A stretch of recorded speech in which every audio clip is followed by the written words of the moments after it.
کیا آپ کی زندگی تنگ ہے؟ اگر آپ سکون کی تلاش میں ہیں تو یہ الفاظ آپ کے لیے ہیں۔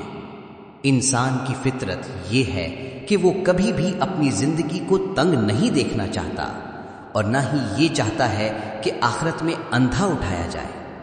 اگر یہ سوال پوچھا جائے تو سب کا جواب یہی ہوگا، ہم میں سے کوئی یہ نہیں چاہتا۔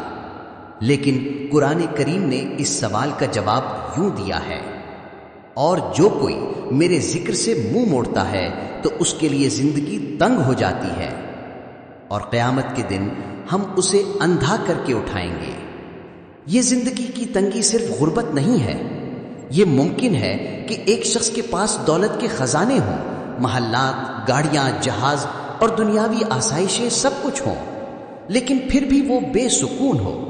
وہ رات کو نیند کے لیے گولیاں کھاتا ہو، دل ہمیشہ حرص اور لالچ سے خالی نہ ہو۔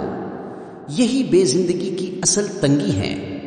اس کے برعکس ایک مزدور جو خالی ہاتھ ہے لیکن دل اتنا بھلکا ہے کہ اینٹ رکھ کر بھی سکون سے سو جاتا ہے، وہ راضی ہے جس حال میں بھی ہے، کیونکہ اس کے دل میں ذکر الہی کی برکت موجود ہے۔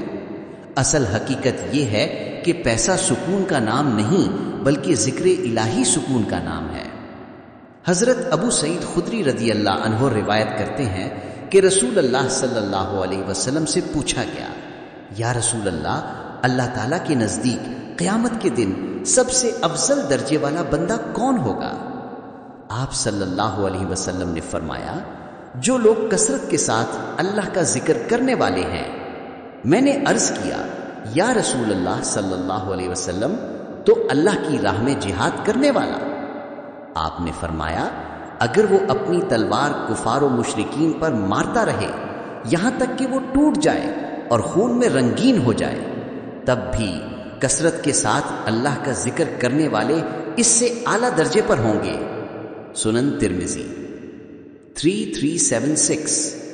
اسی طرح ایک اور موقع پر آپ صلی اللہ علیہ وسلم نے فرمایا، کیا میں تمہیں تمہارے اعمال میں سب سے بہتر، تمہارے رب کے نزدیک سب سے زیادہ پاکیزہ درجات اور سونا چاندی خرچ کرنے سے بہتر اور تمہارے دشمن سے لڑنے اور ان کی گردنیں مارنے اور اپنی گردنیں کٹوانے سے بھی بہتر عمل کے بارے میں نہ بتاؤں؟ صحابہ کرام نے عرض کیا، یا رسول اللہ صلی اللہ علیہ وسلم، وہ کیا ہے؟ آپ نے فرمایا، اللہ کا ذکر۔ سنن ترمذی 3377۔ اسی حقیقت کی طرف سیدی امام فخر الدین شیخ محمد عثمان عبدہ برہانی رضی اللہ عنہ اشارہ کرتے ہیں۔ ترجمہ، اور تم اپنے اوقات کو اس ذکر سے آباد کرو جو دلوں کو شفا دیتا ہے تاکہ وہ میری محبت کی آگ میں جلیں۔ شراب الوصل، یہ ہے وہ ذکر جو دل کو سکون عطا کرتا ہے، سینے کی تنگی کو کھول دیتا ہے اور بندے کو اللہ کے قرب میں لے آتا ہے۔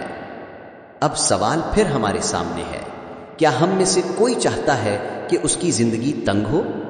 کیا ہم میں سے کوئی چاہتا ہے کہ آخرت میں اندھا اٹھایا جائے؟